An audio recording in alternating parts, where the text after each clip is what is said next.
Good evening, students. Welcome once again to my video. Today, this video will be dedicated to those students who have just stepped up for their chemistry. Those students who are studying the ions, what are ions, what are radicals. Some of the students are finding it very difficult to remember these radicals. So I will tell you the short tricks, the symbols, how you can retain, and it is going to help you out. So before that, let us first discuss what are ions and what are radicals and what is the difference between the two.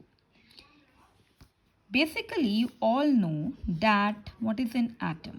Atom is the smallest particle of an element which does not have any independent existence. For example, if you see the structure of atom, we have nucleus in the center and it is surrounded by how many shells? 4 shells. K, L, M and N shells. Right? What are these shells? These are the orbits which are present around the nucleus. Inside the nucleus we have protons plus neutrons, and outside the nucleus we have the shells, and in the shells we have the electrons arranged. There are specific arrangement for electrons, and these are the 4 shells according to the rule 2n square. Now what is this 2n square rule? Bohr's-Bury scheme, where n is the number of shell. For example, if I take n as 1, the number of electrons will be 2 into 1 square. So the total electrons will be 2. If I take L, what is the number of L shell? 2. So 2 into 2 whole square. How many total electrons will be there in the L shell? 8. The number of M shell is 3. So 2 into 3 square, and 3 3s are 9, 9 2s are 18. So M shell can accommodate 18 electrons. N shell, N is 4. So it will be 2 into 4 square, and it will be 4 4 the 16, 16 to the 32 electrons. This is the distribution of electrons around the shell. Now, when any element has the electrons present in the outermost shell, which is the outermost shell? According to the atomic number, it can be L, it can be M, and it can be N. Then the electrons which are present in the outermost shell can be lost and can be gained also, depending on the nature of element. If I take an example of carbon, the electron distribution of carbon in the atom is 2 and 4. Now, how this 2 and 4 is coming? Because the atomic number of carbon is 6. How many electrons are present in the outermost shell? 4.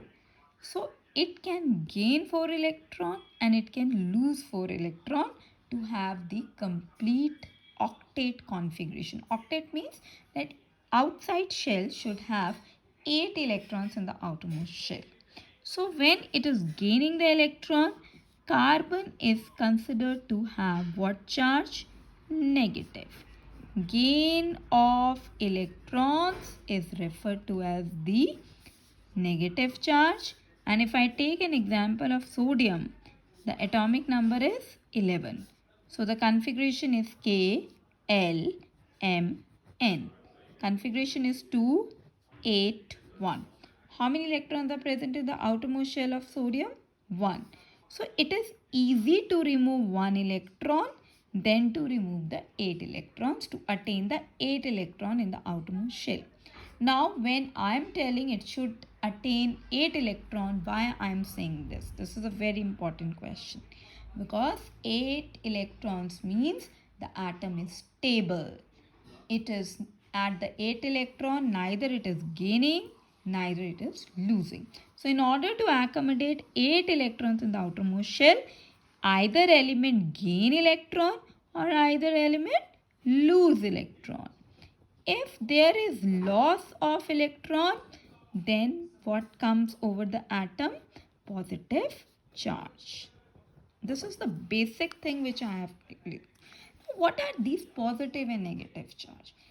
These are the atoms of an element which carry either positive charge. Which elements atoms carry positive charge? Metals, because metals have the tendency to lose the electron, and the atoms of the element which gain the electrons are referred to as the non-metals, because non-metals have the tendency to gain the electron. So on the basis of type of electron they are losing or gaining, we have the two types of ions. Positively charged ions are referred to as cations, or they are referred to as the basic radicals. What they are referred to as the basic ions or the basic radicals. And negative charge ions are referred to as the anions, and they are referred to as the acidic radicals. I hope the ions part is clear to everybody. On the basis of the charge they carry, they are referred to as cations, anions. What is the name of cation? Basic radicals. And what is the name of anion? Acidic radicals. Now what are radicals? Radicals is a group of atom or a single atom of an element which carry a unit charge over the atom. If I take a single atom of an element, like if I take Cl and if I put minus charge over it, it is my which radical? Chloride. But if I take a group of atom, this is a single atom, like if I take this. Now you should know many of the students got confused in this, especially 7th or 8th standard student, and how to name it. Please first find out the first letter. What is the first letter? S. S in chemistry stand for sulfur. What is stand for? Sulfur. But we are not going to write UR. Now what is attached with sulfur? Oxygen. If the number of oxygen are more, the suffix added is 8. Now you all know what is the suffix and prefix. Suffix which is added in the last part of the word, and prefix which is added on the first part of the word. So if the oxygen are more, the suffix added is 8, and it carry what charge? 2 negative. But if I write this as the radical, then what is the name? The name is sulfur. Sulfur is the first element, but the suffix will not be 8 because they belong to the same category, but they are differ in what number of oxygen atom. So it will be sulfite. Okay, student. So this is a short trick for you to remember the name of ion. Let us take more ions. Suppose if I write NO3 minus. What is the name of the first element? Nitrogen. So I will write nit. I will not write nitrogen. I will only write nit. What other element is attached? Oxygen. I told you if oxygen is attached with any other element, we always give the suffix 8 or I. Since the oxygen are 3, so we will write nitrate. Then if we have NO2, then it will be what? Again the element is same, niter, but it will be nitrite, right? So on the basis of number of oxygen atom, we give nitrate or the nitrite. Now a question is arising that how these negative, 2 negative and 1 negative charge is coming. This is a very important question. You all know the name of certain acids. Like we have king of chemicals. What is the king of chemicals known as? Sulfuric acid. And what is its name? What is this formula? H2SO4. Now sulfate, to you all know what is the symbol, but how it is carrying 2 negative? Because it has how many hydrogen atom associated with it? 2. And you have studied what is a valency. According to the old concept, Valency is the number of hydrogen atom attached with the group of atoms or with the single atom. So how many hydrogen atom are attached with sulfate ion? 2. So what is the charge? 2 negative. Similarly, if I ask you what is the chemical formula of nitric acid? HNO3, nitric acid. And what is it how the -1 is coming? Because the combining capacity of whole nitrate ion is 1. Because how many hydrogen atom are attached? 1. So the symbol is NO3 minus 1. I hope it is clear to everybody, right? Then we come to certain more radicals, like if we have the bi term associated with the radical. Let's take bicarbonate. Carbonate, you all know, the symbol is CO3. But when the term bi is coming, we have to attach one hydrogen. Carbonate carry what charge? 2 negative. But when hydrogen is attached, the charge will be reduced to -1. Okay. So the bi means the addition of hydrogen to the ion. Next, we have the different types of ion. These are certain common ions. We have this ion, Cr2O7 2 negative. How many chromium atoms are there? 2. So the prefix is di-chro. And I told you for oxygen more, we always use the suffix ate. So dichromate. Suppose if I have C2O4 2 negative.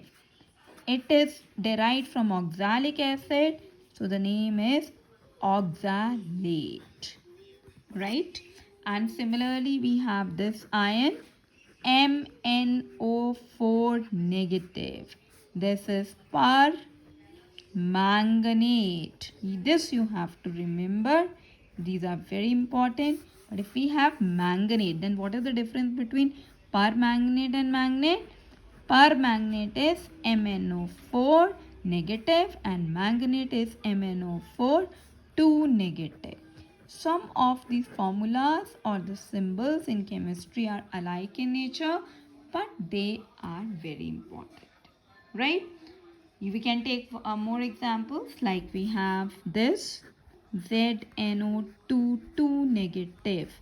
This is zincate because the first element is zinc and oxygen is attached. So we are going to add what suffix? 8. So the name is zincate, right? And in this way we have the more anions, but the specific. One more is left, that is the suffix ite. Ite stand for a single atom, like you have sulfur and nitrogen. These are the symbols. If you write the electronic configuration of sulfur and nitrogen, it is 2, 8, 6 and it is 2, 5. Now when you have the electrons present in the outermost shell is more than 3, then we always subtract the outermost shell electron from which number? From the 8 number. So 8 minus 6 is 2. So how many electrons it has to gain in the outermost shell to have octet configuration? 2. So what is the symbol? S2 negative. This is known as the name sulf and the suffix added is ite. Similarly, how many electrons it has in the outermost shell? 5. And how many electrons it required to gain? 3. Because 8 minus 5 is 3. So now what will be the name? If you know the name, please kindly comment in the comment box. I hope the concept of radicals, ions are clear, and some of the short tricks how to name the radicals, specifically your polyatomic radicals. Thank you for listening to me very patiently, and if you like my video, please subscribe and share.